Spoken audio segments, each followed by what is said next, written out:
I used to think the worst thing about family drama was when someone brought potato salad with raisins to the BBQ.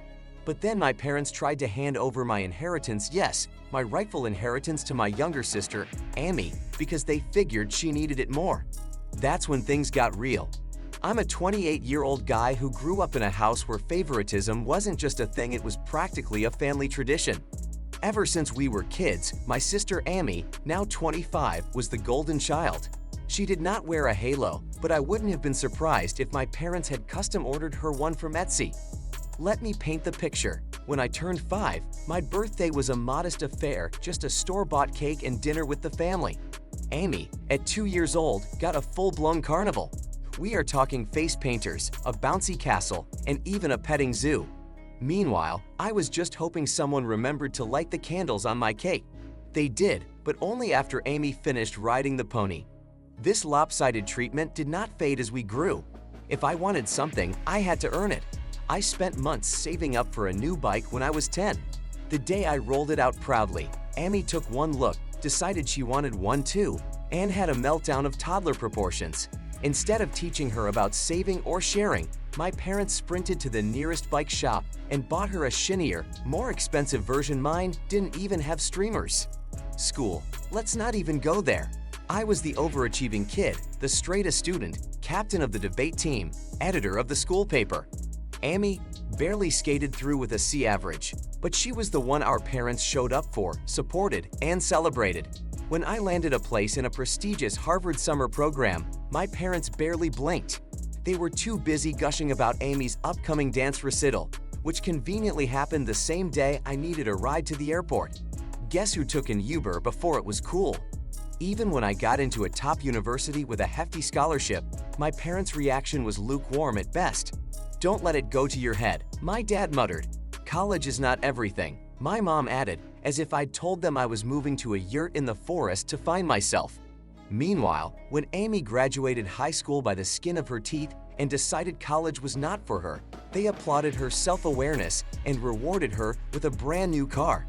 Emotionally, this chronic favoritism left some serious dents. I struggled with anxiety, depression, and an overwhelming feeling of not being enough. Therapy in college helped me realize that their actions were not a reflection of my worth. Still, despite their consistent emotional neglect, I managed to build a decent life. I graduated with honors, landed a good job in finance, and bought my own house by 27. My parents didn't exactly throw a parade, but by then, I would stop expecting one. Enter the plot twist: Grandpa.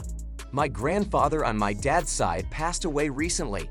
A self-made man, he left behind a significant estate, and in his will, he made a point to divide everything equally among his grandchildren and children. No special treatment, no drama.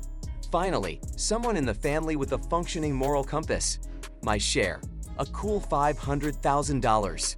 Enough to pay off my student loans, invest in my future, and maybe even launch my own business one day.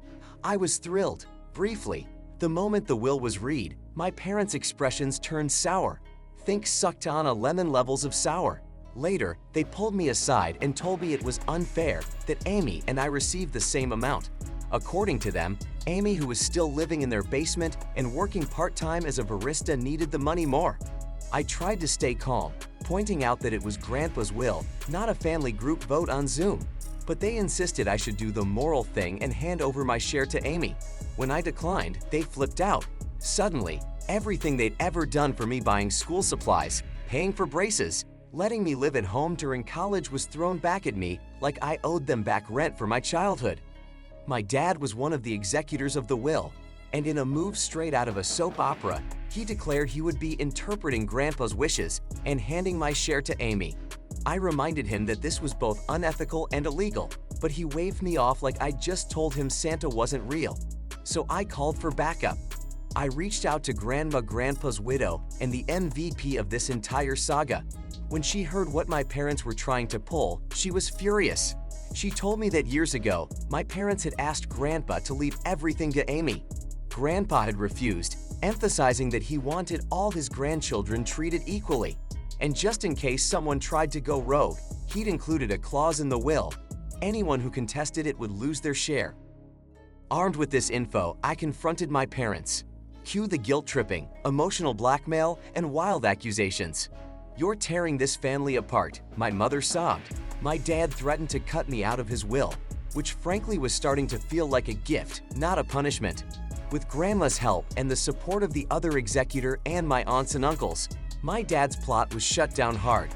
He was removed as executor, the will was honored as written, and I received every cent of what was meant for me.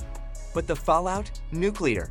My parents painted me as greedy, selfish, a traitor to the family. They showed up uninvited at a family gathering, started yelling about how I'd manipulated Grandma and stolen from Amy, and even flung an old photo album at my feet. I wish I were making that up. Amid the chaos, something surprising happened. Amy changed. After a few heartfelt conversations with Grandma and me, Amy apologized. She admitted that being the favorite child hadn't been as great as it seemed. She would always felt pressure to meet our parents' expectations and had never learned how to live independently. Inspired by my decision to stand up for myself, she decided to use her inheritance to enroll in community college, with plans to transfer to a university. My jaw nearly hit the floor. Our sibling relationship, which had been tense for years, started to mend. We began having regular sibling dates, just the two of us, grabbing coffee, hiking, rediscovering the bond we had as kids before our parents' favoritism drove a wedge between us. Meanwhile, my mom began therapy. To my shock, she actually apologized. Not a sorry you feel that way kind of apology, but a real, grown-up, I messed up and I want to do better one. We have had some tough but honest conversations over lunch. It's slow progress, but it's something. My dad, on the other hand, remains, well, let's say staunchly committed to his own version of reality. He insists he did nothing wrong, still refuses to be in the same room as me, and has become passive-aggressive with Amy ever since she chose college over coffee shop life. He's even threatened to sell our childhood home as some kind of twisted punishment. For what? Growing up? Through it all, Grandma has been our rock. She shared stories about how proud Grandpa was of me and even showed me a scrapbook he kept of my accomplishments, clippings, certificates, everything. Turns out he did see me, even when my parents did not. And now, I have used some of my inheritance to pay off my loans, invest wisely, and support causes that matter to me. I'm even exploring the idea of starting a nonprofit offering affordable mental health care and financial literacy for young adults, something I could have used myself years ago. I'm also funding therapy for Amy, who's finally learning to stand on her own. Strangely enough, this whole disaster has revealed a new direction for me. All the therapy, conflict, and healing have sparked a desire to help others from similarly dysfunctional families. I'm now considering going back to school to become a family therapist, specializing in adult children of emotionally immature parents. Yep, there's a name for it, and if it fits, might as well get certified. These days, Amy and I celebrate Siblings Day every month. Just us. No judgment, no drama, just connection. The last one was a hiking picnic, our most relaxing day together since we were kids. So, where does this leave me? I'm stronger, wiser, free. Sure, I lost the fantasy of the loving, supportive parents I always wanted, but I gained something better: self-respect, boundaries, and a future I built on my own terms. To anyone else navigating the messiness of family favoritism, let me say this: you are not selfish for standing up for yourself. You are not wrong for claiming what is rightfully yours, and you are never too old to start creating the life you deserve. Your worth is not defined by your family's treatment. It's defined by the strength you show when you decide you're enough just as you are. And please don't let anyone guilt trip you out of your own inheritance. That's your pony ride now.